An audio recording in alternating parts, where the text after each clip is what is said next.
então, né, sigo aí as fileiras, né, a carreira com muita honra, dedicação, lealdade, comprometimento e, acima de tudo, honra, né, seguindo valores e princípios que são extremamente importantes para todos nós. E falando um pouquinho da minha carreira, Vandir, todos vocês que nos acompanham, já fiz inúmeras missões, né, do norte a sul, leste a oeste, conheço o nosso Brasil abençoado, ou terra abençoada, como os grandes navegadores lá em 1500 e muito antes de 1500 já assim o chamavam. Terra Brasília, essa terra abençoada, a terra que emana leite e mel, né? A terra, inclusive, onde os historicamente grandes personalidades aqui estiveram, inclusive o rei Salomão, inclusive a história da origem da humanidade remete à Amazônia. Falarei para vocês daqui a pouquinho.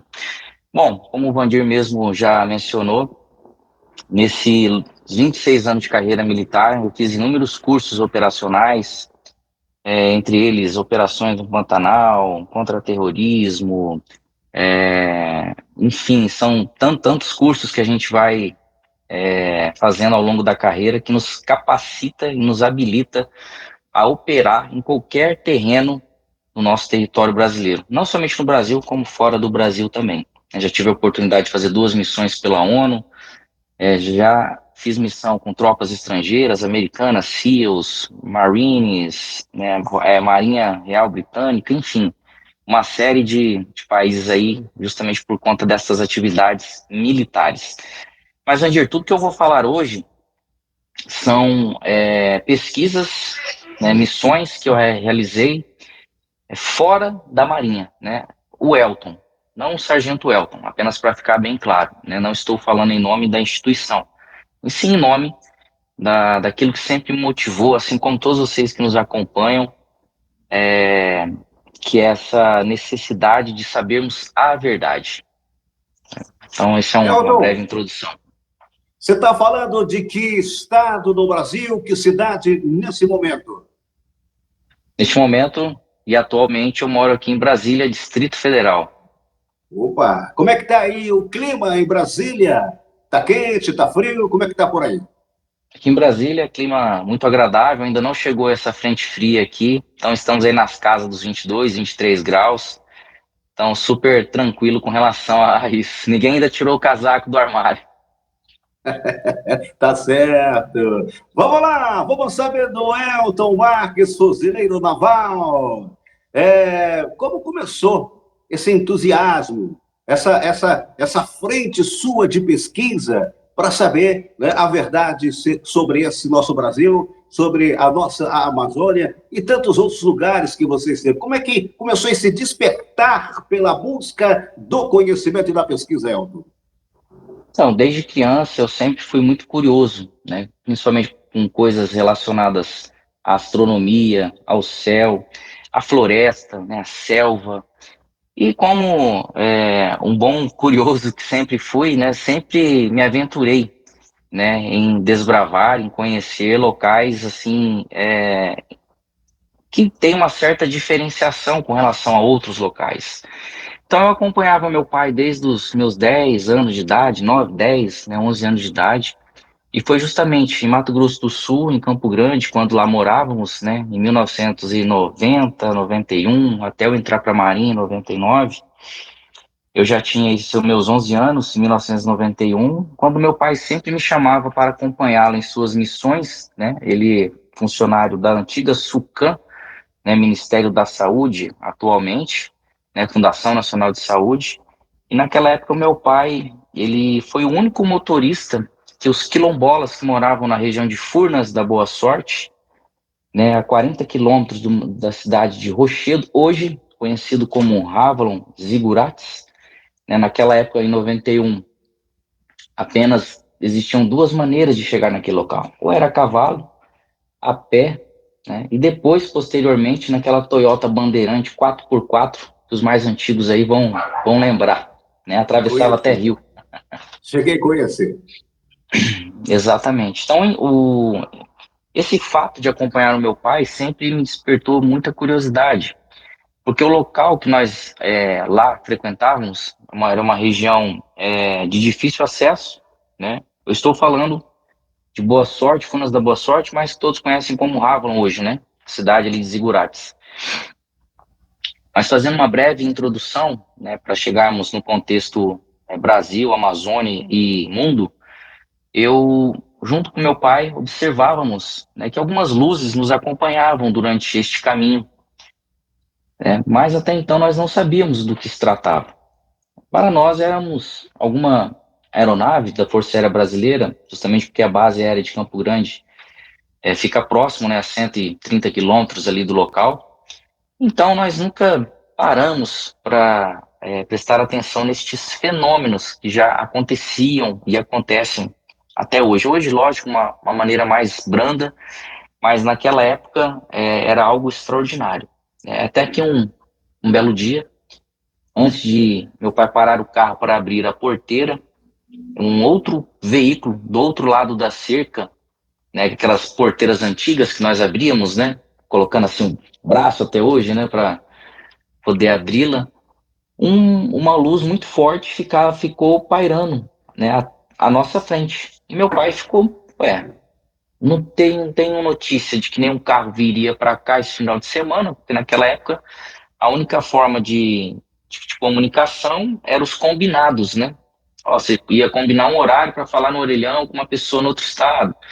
Ó, se você vai numa localidade, então você já deixava tudo combinado. Então não existia a tecnologia que existe hoje, né? A tecnologia que nós tínhamos naquela época era aquelas máquinas Kodak, né? De flash, Isso que hoje é mesmo. uma relíquia, né? E aí meu Verdade. pai, quando eu ia descer do carro, né, para poder abrir a porteira, meu pai segurou assim em mim e falou assim, não, não, espera, deixa a pessoa que está lá abrir, né? Vamos dar preferência para ela passar, abrir a porteira e depois a gente passa e fecha a porteira. Aí meu pai começou a dar sinal de luz alto para aquela luz, né? Era como se fosse realmente um carro ali com uma luz alta, né? Essas que nós vemos aí nas rodovias quando a gente viaja, né? Aquela luz alta, forte, né? De cegar os olhos. Só que era uma luz que não cegava os nossos olhos. A gente olhava e estava tudo tranquilo.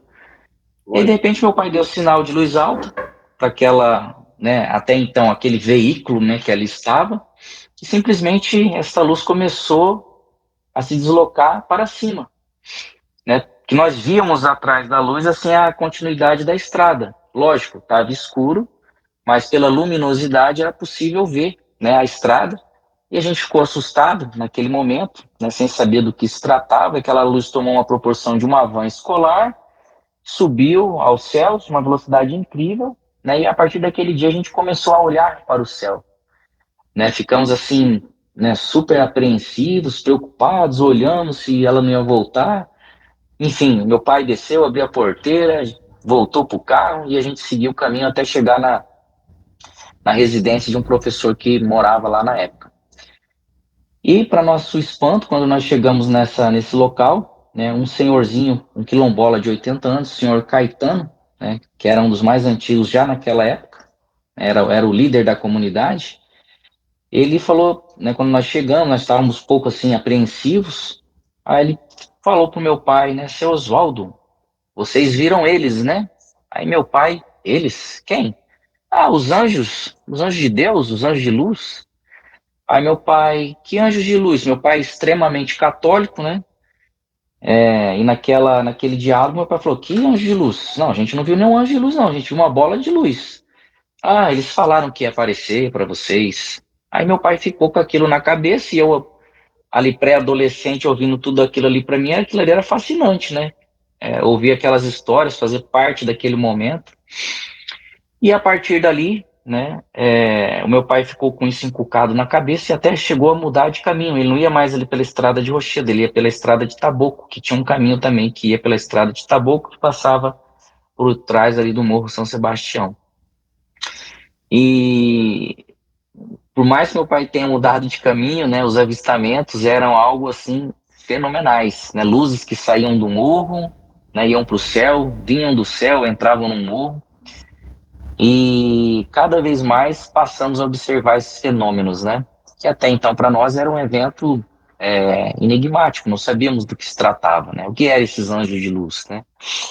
Meu pai se lembrou de um episódio que aconteceu no estádio Morenão, em Campo Grande, Mato Grosso do Sul, em 1984, entre um jogo do Operário e Botafogo, se eu não me engano, que foi o primeiro avistamento coletivo registrado na história ufológica mundial que aconteceu no Brasil, né? Olha só.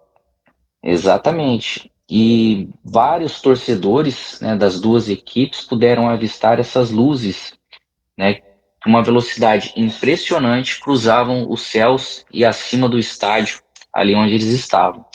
Isso aí saiu em várias publicações da revista UFO na época também. Hoje, né, a UFO, nós todos sabemos, né, Dáquila Pesquisas, né, Urandir Fernandes de Oliveira, que é o novo proprietário da revista. Verdade. Então, naquela época, meu pai lembrou dessa ocasião, né, deste fenômeno que aconteceu. Então ele falava assim, deve ser o ZT, né? Deve ser o ZT. Vamos para lá que nós vamos ver ET. E conversando com os moradores locais, né, ali de Furnas, tá? Quando eu falar Furnas, significa, né, hoje ali onde erravam, né? Meu pai começou a ouvir histórias surpreendentes das arruelas, né, dos bambolês, né, dos pratos prateados que cruzavam os céus, principalmente em determinadas épocas do ano, com uma grande facilidade de vê-los durante o dia, inclusive.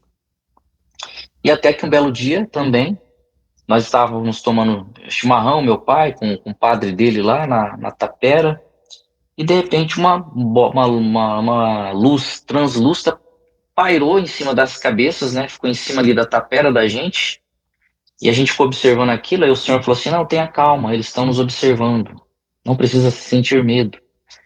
E simplesmente ela desaparece. Acho que esse relato eu estou contando pela primeira vez aqui em primeira mão, aqui no seu canal, viu, Vandir?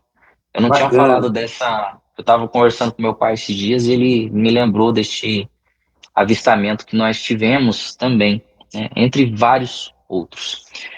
E eu fiquei muito curioso, né, em saber sobre esse assunto, né? Deixava de ficar no final de semana na casa do meu pai no bairro Bonança, em Campo Grande, né, para ir para as famosas discotecas da vida, né? Porque aquela época era muita discoteca para adolescente ali, para acompanhar o meu pai.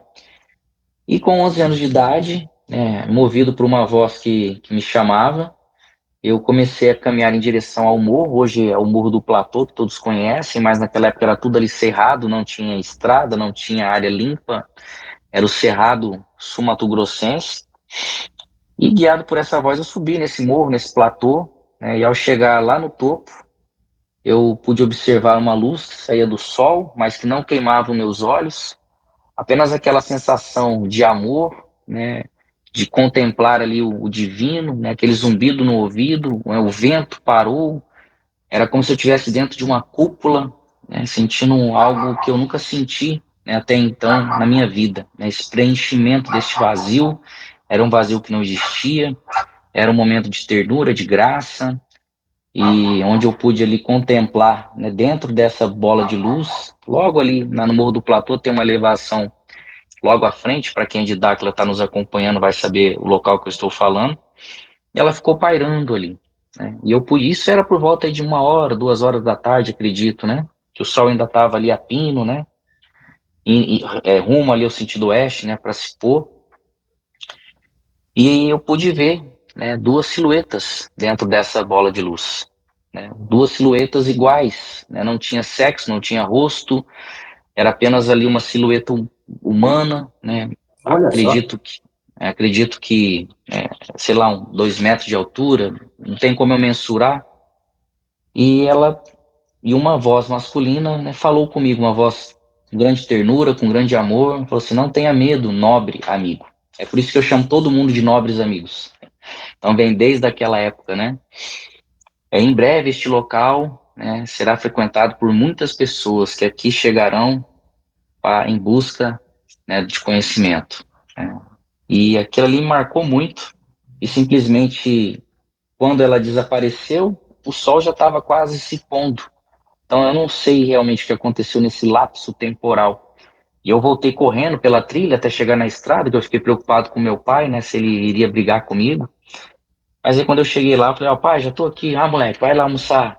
já tá pronto, né? Então nem me questionou onde eu estava. Eu fiquei com isso guardado por muito tempo, né? E tudo que eu relatei foi de forma física, né? Não foi nada mental, nada telepático. Então, algo que me marcou muito, né? E de lá para cá, eu sempre fui aventureiro com relação à natureza.